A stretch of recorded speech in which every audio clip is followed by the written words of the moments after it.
مثال کے طور پہ اس سے بولو کہ بھائی ہم ہر مہینے مسجد میں ایک پروگرام کریں گے، علمی پروگرام. تو ہیں یہ کیا ہوا ہے؟ علمی پروگرام کیا ہوتا؟ نہیں علمی پروگرام نہیں، یہ باہر میلہ لگا ہے 3 دن کا. تو انہیں خوشی کے سینٹیمنٹ ملنے چاہیے، خوشی ہو، کچھ رونق ہو رہی ہے، خوشی ہو رہی ہے، چائے بٹ رہی ہے، کھانا کھایا جا رہا ہے. تو ایسے پروگرام پسند کرتے ہیں. کیوں؟ کیونکہ کئی ہزار سالوں سے جس دھرم میں یہ تھے اس میں ان کو بقول وہی جو ایک ایتھیسٹ، جو ایک تھا کوئی شخص، اس نے جاوید اختر سے سوالات کے دوران پوچھا تھا کہ میں ایتھیزم کی طرف اٹریکٹ تو ہوں، چاہتا ہوں کہ آؤں، لیکن آپ کے پاس خوشی دینے کا کوئی پروڈکٹ نہیں ہے. یہ نیچر ہے آدمی کی، خوشی چاہتا ہے وہ کہ مزہ آئے، مطلب انجوائمنٹ ہونا چاہیے. جیسے مثال کے طور پر آپ مسجد میں پروگرام کرتے ہیں، ٹھیک ہے مسجد میں پروگرام ہو گیا، صحیح ہے، لیکن یہی پروگرام باہر ہو تو ایک عجیب سا سیلف سیٹسفیکشن ہوتا ہے آدمی کو. تو ہمارے مسائل اصل میں وہی ہیں. باہر آزادی ہے، ہاں یہ چیز ہے، آزادی ہے، خوشی ہے. جیسے ہمارے محلے میں جو جلسہ ہوتا ہے وہ ایک 3 دن کا تہوار ہے. محلے کی لڑکیاں چھٹی لے کے سسرال سے باقاعدہ ہجرت کر کے آتی ہیں. کیوں جا رہی ہیں؟ جلسہ ہو رہا ہے 3 دن کا. تو یہ جو ہے خوشی ملتی ہے. لیکن اگر آپ اسی عورت سے بولیں کہ آپ نے ہر مہینے ایک ایسا درس سننا ہے، ایک ایسی کلاس اٹینڈ کرنی ہے جس میں آپ سسٹمیٹیکلی اپنے عقیدے کو سیکھیں گے، اپنے دین کو جانیں گے، تو بولے یہ کیا ہے، ہم اچھے کیسے ہو سکتے ہیں، ہم سیکھنے والے، ہم پڑھے لکھے. تو یہ پریشان ہو جاتا ہے کہ یار ہم کیسے صحیح ہو سکتے ہیں. یہ صحیح ہونا، یہ انڈرسٹینڈنگ والا ہونا، یہ آرگیومنٹل ہونا، یہ ریزننگ کرنا، یہ ہمارا کام نہیں ہے. ہم تو سیکھے سکھائے، ٹھیک نہیں، سیکھے سکھائے نہیں، ہم تو صحیح، ہم صحیح کیسے ہو سکتے ہیں. اصل میں یہ سینٹیمنٹ ہے کہ مطلب میں صحیح کیسے، مطلب میں باہر کیوں نہیں بیٹھوں گا یار. میں یہ باہر بیٹھنا تو ہمارا جنم سدھ ادھیکار ہے نا. ہم تو پکے والے ہیں. مطلب کہنے کا یہ ہے کہ یار میں پڑھ کیسے سکتا ہوں، میں اچھا قرآن کیسے سیکھ سکتا ہوں. نہیں، یہ میرے لیے نہیں، یہ چیز ہے. ہمارا سینٹیمنٹ یہ ہے اصل میں. تو یہ بیماری ہے تو دھیرے دھیرے جائے گی. اب پتہ لگا ہے 1-1.5 ہزار کے بگڑے ہوئے لوگ، تو دھیرے دھیرے جائے گی. اس کا طریقہ کیا ہے کہ ان کی سیٹنگ کرنی پڑے گی. جب یہ جوان ہوتے ہیں آپ کے پرائیورٹیز طے ہو جاتی ہیں 16 سے 25 کے درمیان. نیچر کے حساب کا نہیں، نیچر تو ہے ہی. آپ کی زندگی میں کن چیزوں کی اہمیت ہے؟ اگر آپ 16 سے 25 کے درمیان گھومنے والے تھے، پورے جیون گھومنے والے رہیں گے. 16 سے 25 کے درمیان اگر کھانے کے شوقین تھے، پوری زندگی کھاتے رہیں گے. 16 سے 25 کے درمیان آپ کے پاس XYZ عادتیں تھیں، وہ پوری زندگی آپ کا پیچھا نہیں چھوڑیں گے. اسی لیے رسول اللہ صلی اللہ علیہ وسلم نے فرمایا 7 یظلھم اللہ فی ظلہ لا ظل الا ظلہ. 7 لوگ ایسے ہیں کل قیامت کے دن اللہ تعالیٰ اپنے سائے میں جگہ عطا فرمائے گا، جس دن اللہ کے سائے کے علاوہ کوئی سایہ نہ ہوگا. ہم اللہ کے سائے پر ایمان لاتے ہیں. کیسا ہے پتہ نہیں، دنیا کے سائے دیکھے ہیں ہم نے. تو جیسے ہمارا رب جدا ہے، یکتا ہے، اپنی کائنات اور مخلوق سے بالکل الگ ہے، ویسے ہی اس کا سایہ بھی الگ ہوگا. ان میں پتہ ہے ایک شخص کون ہے؟ رجل نشأ فی عبادت اللہ، شاب نشأ فی عبادت اللہ. وہ لڑکا جس کی پرورش دین کے ماحول میں ہوئی ہے. کس کی؟ آدمی کی یا شاب کی؟ شاب کہتے ہیں جب آدمی بالغ ہو جاتا ہے. اس کا مطلب کیا ہے کہ تربیت کہاں سے شروع ہو رہی ہے؟ بلوغت کے بعد سے. اب اس کے پرائیورٹیز طے ہونا شروع ہو جائیں گے. اگر اسے لڑکے بازی کا شوق تھا تو پوری زندگی لڑکے بازی کرے گا. بڈھا بھی ہو جائے گا نا تو اس کو رات کو اپنے دوستوں کی بیٹھک میں لازماً جانا ہے. کیوں؟ کیونکہ اس نے لڑکے بازی سیکھی ہے اپنے زمانے سے. اس کو کوئی اور اچھی عادت ہے تو اس کی عادت یہ باقی رہے گی. لیکن بہرکیف شریعت میں ہم نے ایسا بھی دیکھا ہے کہ لوگ بڑھاپے میں ایمان لائے، لیکن جو ان کے ایٹریبیوٹس تھے، جیسے عمر ابن خطاب ہیں، تو عمر ابن خطاب انسٹنٹلی چینج نہیں ہوئے کہ ایمان لانے کے بعد ان کے اندر جرأت، شجاعت اور حق اور باطل کے درمیان فرق کرنے کی ایک جو ان کی نیچر تھی وہ اچانک ہو گئی. نہیں، عمر ابن خطاب کا نیچر ایسے ہی تھا، ابو بکر الصدیق کا نیچر ایسے ہی تھا.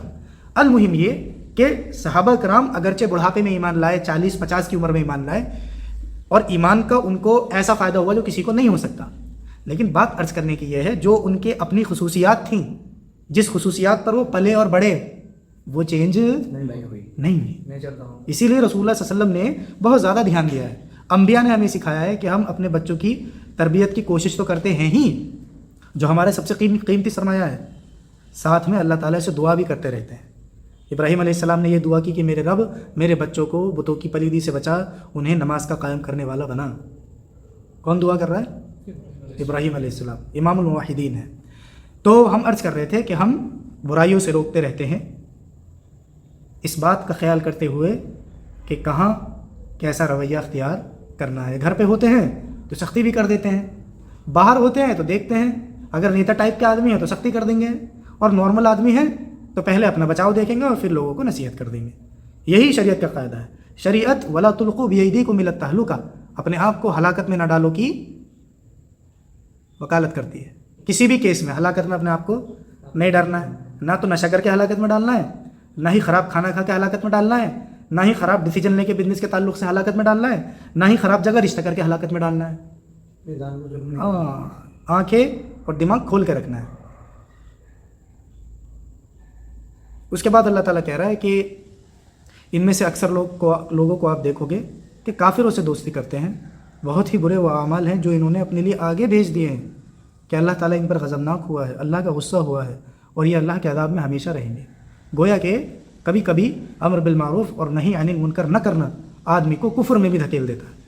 جب آپ لائٹلی لیتے رہتے ہیں برائیوں کو اور اس پر رد نہیں کرتے تو ڈیفینیٹلی ایسا وقت آنا ہے کہ آپ جو ہے ایک وقت آئے گا کفر کو بھی لائٹلی لینے لگیں گے.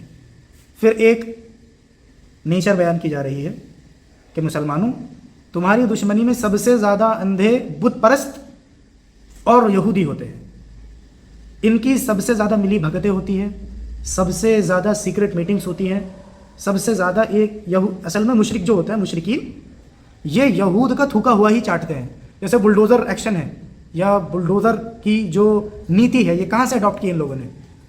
یہودیوں سے اڈاپٹ کی ہے نا. مسلمانوں کو دنگوں میں قتل کرنے کی جو سازشیں ہیں وہ کہاں سے لی ان لوگوں نے؟ یہودیوں سے. مسلمانوں کو ڈیفیم کرنے کی جو تعلیمات ہیں وہ کہاں سے لی ہیں؟ یہود سے. اور اب بھی حضرت وزٹ پر گئے ہیں اسرائیل کی. تو مشرک جو ہوتے ہیں سب سے زیادہ, اور یہودی مسلمانوں کی دشمن میں پاگل ہوتے ہیں, مسلمانوں کی دشمنی میں پاگل. یہ اپنا ابا مانتے ہیں یہود کو. جب بھی کچھ ہوتا تھا نا ان کو مشرکین مکہ کو تو یہود کے پاس ہی جاتے تھے. بھائی یوں کہتے تھے تم ذرا پڑھے لکھے لوگ ہو, ذرا کوئی کاٹ بتاؤ, ذرا محمد صلی اللہ علیہ وسلم سے کوئی ایسا سوال کرتے ہیں جس سے ان کو تھوڑی پریشانی ہو. لیکن ہاں ایک بات اور ہے, تمہارے جو قریب لوگ ہیں ان میں نصارہ ہیں. نصارہ تمہارے قریب ہوتے ہیں. حالانکہ قرآن نے ایک جگہ یہ بھی بیان کیا کہ یہود و نصارہ آپ کے دشمن ہیں, لیکن جب کمپیریٹیو اسٹڈی کی جاتی ہے بھئی ساری صلیبی جنگیں کس سے ہوئی ہیں مسلمانوں کی؟ سب عیسائیوں سے ہوئی ہیں. یہود تو بعد میں اسٹیبلش ہوئے ہیں. تو سب نصارہ نرم دل نہیں ہوتے. کون ہوتے ہیں؟ قسیس, پادری, رہبان, ان کے علماء. وجہ کیا ہے؟ وہم لا یستکبرون, تکبر نہیں ہے ان کے اندر. ہاں, ہر نصارہ نرم نہیں ہوگا. وہ لوگ جو جاننے والے ہیں, جنہیں شریعت اسلامیہ کے بارے میں اپنی کتاب سے کچھ علم ہے, ان کے اندر بہرکیف کچھ بتائیں گے اپنی کتاب کی بات, لیکن نرم دلی نرم دل. ہاں, اس کی وجہ کیا؟ علم کی وجہ سے. اصل میں یہاں کیا ایک تو تکبر نہیں ہے. یہود کے اندر تکبر ہے, بھئی ہمارے پاس نبوت آنی تھی, یہ قریش میں کیسے جا سکتی ہے نبوت؟ بھئی اسماعیلیوں میں کیسے جا سکتی ہے؟ ہم اسحاقی لوگ ہیں, نبوت تو ہمارا حق ہے. سارے انبیاء ہمارے پاس آئے ہیں. والد محترم کے پاس آئے تھے کچھ تمام, ابھی بھی آتے ہیں ان کے دو وغیرہ. اچھا, تو وہ کہتے ہیں کہ آپ کے والد کو دیکھ کر آپ کو حسن کی ترک کا نام آپ کی عادت ہے, آپ کا نیزر والدہ اور ایسی ہے جیسے آپ کا والد کے, وہ اس طریقے سے فرق پڑتا ہے. اس کے بعد 7واں پارہ شروع ہو رہا ہے. انہی لوگوں کے بارے میں بتایا کہ جب جعفر طیار رضی اللہ تعالیٰ عنہ نے حبشہ گئے تو نجاشی کے دربار میں سورت مریم کی آیتیں تلاوت کی. سب جو ہے نصارہ تھے یہ لوگ. تو جیسے ہی آیتیں پڑھنی تلاوت کری تو رونا شروع کر دیا. سورہ مریم ہے بھی ایسی, اس میں اصل میں مریم علیہ السلام کے پورے قصے کا ذکر ہے کہ کیسے ولادت ہوئی, کیسے ان کے پاس فرشتے آئے. تو اس کا ذکر یہاں کیا جا رہا ہے کہ جب ان لوگوں نے جعفر طیار کی وہ آیات سنی.